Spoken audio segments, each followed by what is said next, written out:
Anyway, Bret announced a solo single this week. Okay. For some song called Back in the Day. And it just raised a thought in my own head. This has nothing to do with any news thing. I'm just curious what your take is. Does Bret give a shit about Poison other than taking it out to make money? No. I think he just uses it to prop up his solo project. Sure, now. Of course. Well, Bret doing his solo thing, he's 100% in charge. Right. So, he's not selling out stadiums or big rooms or anything with a solo band. I mean, Right. He usually hitches his wagon to some other band or two when he's doing his solo thing. But right. Can Bret Michaels himself go out and sell out a theater or anything? No. Yeah. No, I just find it funny that, here's the opportunity for them to make a bunch of music or a bunch additional sales or some sales with something new. Right. But he doesn't care. He puts his efforts into himself, not into anything that he would have to split with anybody equally. Yeah. And he doesn't have to cooperate on the direction of the music or participation by anybody else or anything. He can basically do what he wants. He's Bret Michaels. It's the Bret Michaels band. Mm-hmm. So he's solely in charge of whatever it is that he's doing. Yeah.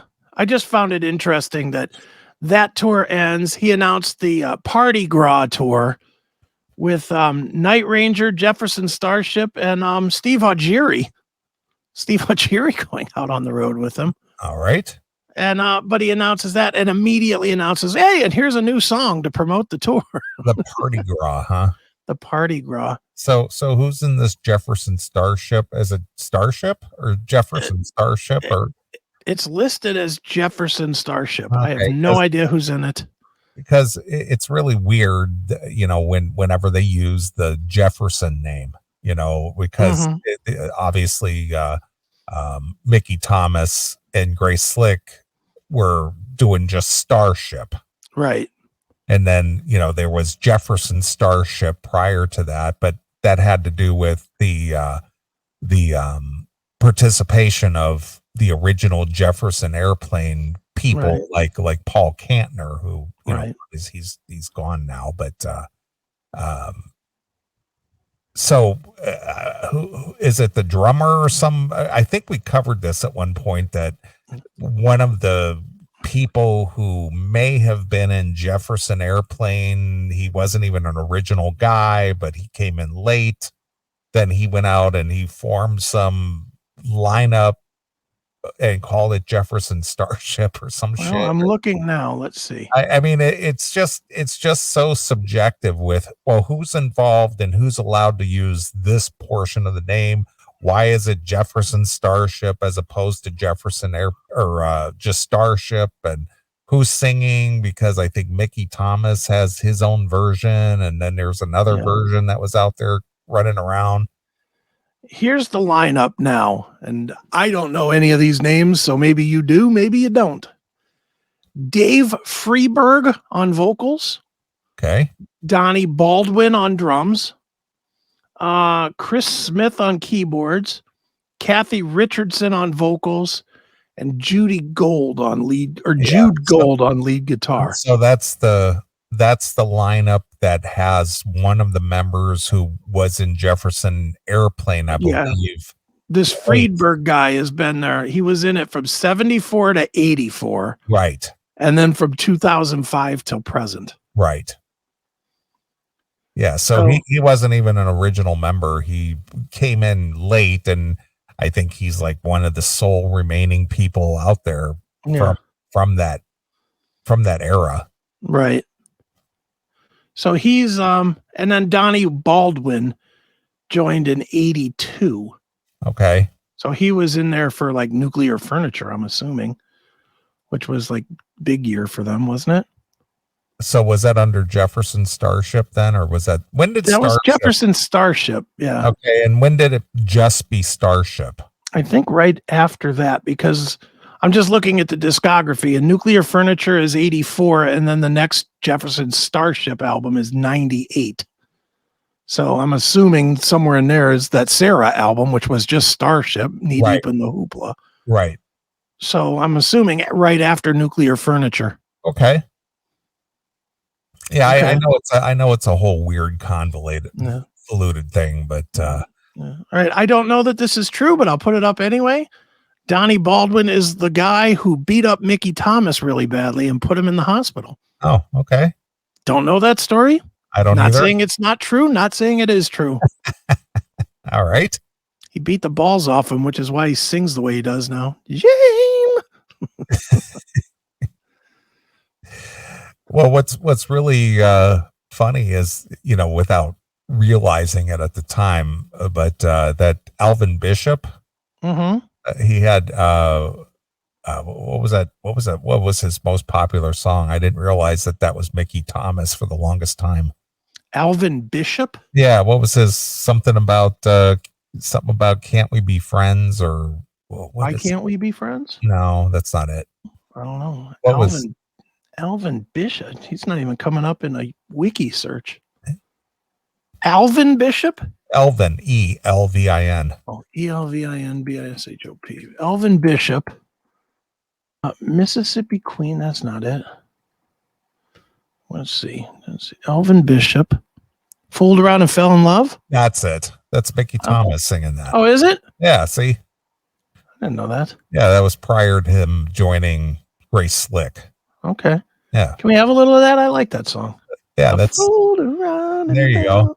And then what's really weird is when I was working in a club in California, Alvin was out there touring around, but for some reason he was kept from prevented from playing that song live. Why? I don't know the reason. Okay. So again, it's just a whole weird thing. Yeah. Just band bullshit. Yep. And that's been played 138 million times on Spotify. I believe that. That's a good tune.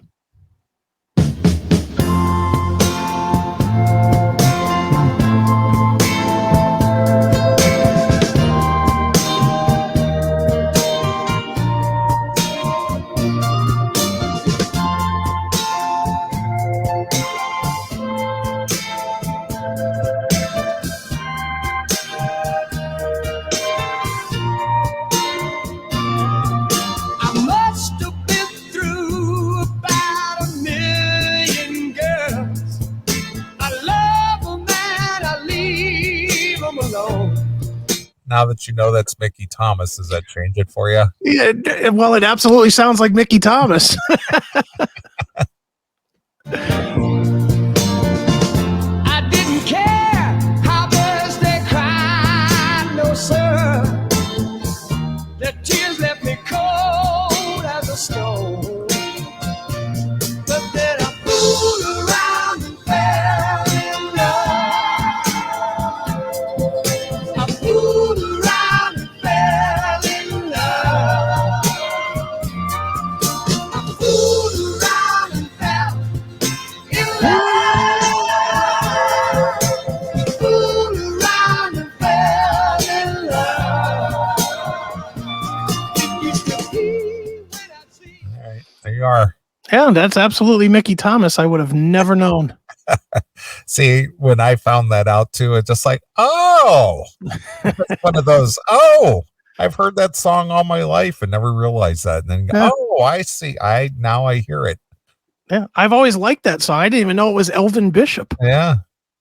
I don't know who I thought sang it, but I didn't know it was Elvin Bishop, let alone Mickey Thomas. Sure. See, I educated you tonight. That's right. Well, you know way more about like who's in what band than I ever did. Oh, that part is true. I just kind of, I'm always curious about that stuff, Yeah. Like I'm one of these people who will watch a movie and then I'll watch the credits real close and I'll like pause the credits and, read different things just out of curiosity, just because I recognize something in the movie or whatever. And I go, I wonder if that's such and such place, or I wonder if that's a song from this or that and the other, or wonder who wrote that, Right. It's one of those things. It's just trivia for me, I'm like a sponge of trivia. That's right. Too bad I don't know anything that makes me rich. Too bad you don't go to the bars. You could win big at the trivia contest every Tuesday night on 2-for-1 wing night. There you go. Yeah. So as you were saying, Bret Michaels is out there doing the party gras. Yeah, he has the party gras going on, and this led me just to. I didn't know if you wanted to take a listen to what our old favorite Steve Augeri is doing now. What is he doing? He has a new album. Oh, does he? It's on Spotify if you want to pull it up, and we could sample a couple of songs. Is it under his name then? It's under Steve Augeri. It's called Seven in the Hard Way or something like that. All right. So he must have gotten his vocal problems fixed a little bit, maybe. I don't know. We'll see what you think. All right. So this is called Seven Ways. Something like that, whatever it's called. 7 Ways Till Sunday. Yeah. All right. He's got a lot of songs, 11 songs on this album. Mm-hmm. This was released the day before Christmas. That's right. All right. Any particular song? You can play whatever you want. I just want you to hear his voice on a few tracks and see what you think. All right. Well, this is the hit song, apparently, because this one has got the most plays on Spotify, called Bated Breath. Yeah. Mm-hmm. All right. So let's take a listen to former Taiketo vocalist. Yeah, he was in Taiketo, right? He was. Yeah. Taiketo vocalist Steve Augeri. With bated breath and bended knee, I pray in earnest she comes back to me. Without a word, without a fight, I let her slip away into the night. Oh, well, I'm strong, but I'm not that strong. Well, he's still got that Steve Perry thing going on. I was going to say, he sounds better than Steve Perry on his record. Yeah, no shit. He doesn't have denture grip slip. No, not at all. Sounds like his teeth are rooted in place. Where the world loosens its grip on me. Oh, when time tells when all else is fair, I'll be waiting here with bated breath. With heavy heart upon my sleeve, where my emotions for the world to see. All right. Well, that one doesn't sound too bad. No, I wasn't trying to say it sounded bad or good or whatever. I just wanted to see what you thought, considering he was thrown out of the band because he quote unquote couldn't sing. Well, they were playing a lot of backing tracks, and I mean, he did admit that he was having vocal issues. Sure. So this one is just called Magic. Okay.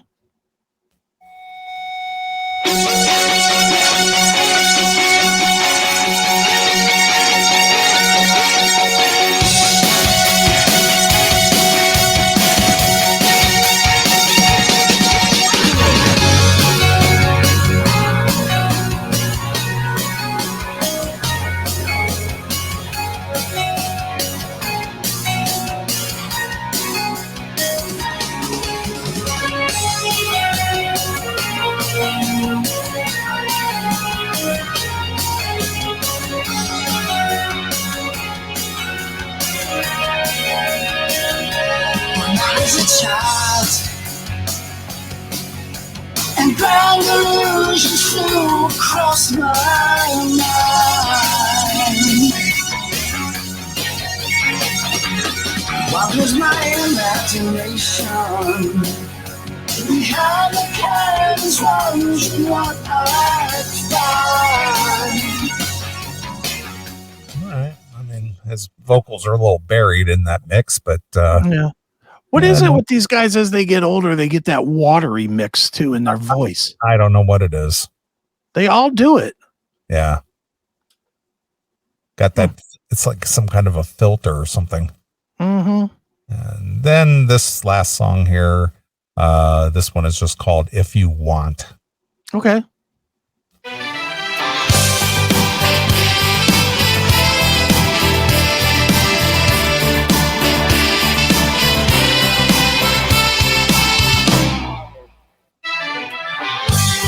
Life takes a holiday. My heart needs to rest along the way. Cupid's been overworked, says he's underpaid. And as the years go by, it's all true what they say, time really does fly. Seems there's never enough for the dreams or the plans we've made. Then once in a while we remember to stop along the way. Well, he sounds okay. Yeah, he sounds all right. I don't think he sounds terrible. Just kind of, he's just kind of there. Yeah, sounds like Steve Augeri. The thing that I walked away from listening to this thinking it's a little weird is, how's that going to play next to Bret Michaels? It's pretty soft. Unless he's going to cover some Journey tunes. Well, he's going to cover some Journey tunes. He might as well do all Journey tunes. Right. I mean, I don't think he's going to draw from his catalog, maybe one or two songs, but I guarantee you I'm going to guarantee you that he'll do Journey songs. Yeah, and not his Journey songs either. It'll be any way you want it. Or of course. And he'll maybe throw in a couple of covers, some covers of some kind, and maybe throw in maybe one or two of his own songs. Right. Probably true. Yep. That's kind of how I call that. Yeah. Just an interesting tour that's going to be going on this spring, I guess. So yeah. Well, he's got quite a few. Trying to see what his whole discography is here. They're all singles. That's the real problem. Is that what it is? Yeah, he's released a ton of singles. All right, I see. Yeah, they're not albums, they're just singles. I guess this must be his first full-length album then, huh? Yeah, I think so, yeah. Okay. All right, get you. Mm-hmm. So anyway, that was that story, was the Bret Michaels was. Do you think he gives a shit about Poison? And I think he does not. I don't think so. It's just his cash machine. It's like the funds are running low and an opportunity pops up that, Poison can go out there and play a summer tour. Right. He's on board. Yeah. But, something tells me, and again, I don't know this to be fact. I'm just guessing here. I'm guessing that he's not really friendly with the other guys. Yeah, I would think that too, because you don't see any pictures of them other than at those shows hanging out or whatever. You don't see CC DeVille showing up at a Bret Michaels show or whatever, or collaborating with anybody, or allowing anyone to guest on one of his records or anything like that. Right. It's Bret Michaels and Bret Michaels only. That's right. Yep. So yeah. So. Yeah, well, I mean, just interesting to see what's going on out there. It's a far cry from the day when they all were saying, "We're brothers till the end, man." Mm-hmm, sure. The end is here, and they ain't brothers anymore. Right. Well, they're brothers when it comes time to go out there and make a few shekels and, fill up the bank accounts again. Yeah, exactly. Then they're brothers in banking. Right, of course. Well, maybe that's the best way to be, as opposed to, Motley Crue, who, they go out there and, they're Motley Crue. Yeah, well, they're banking and they hate each other. Right. I guess maybe that is the way it is right now. Sure. So, thanks for checking out this episode of The Classic Metal Show.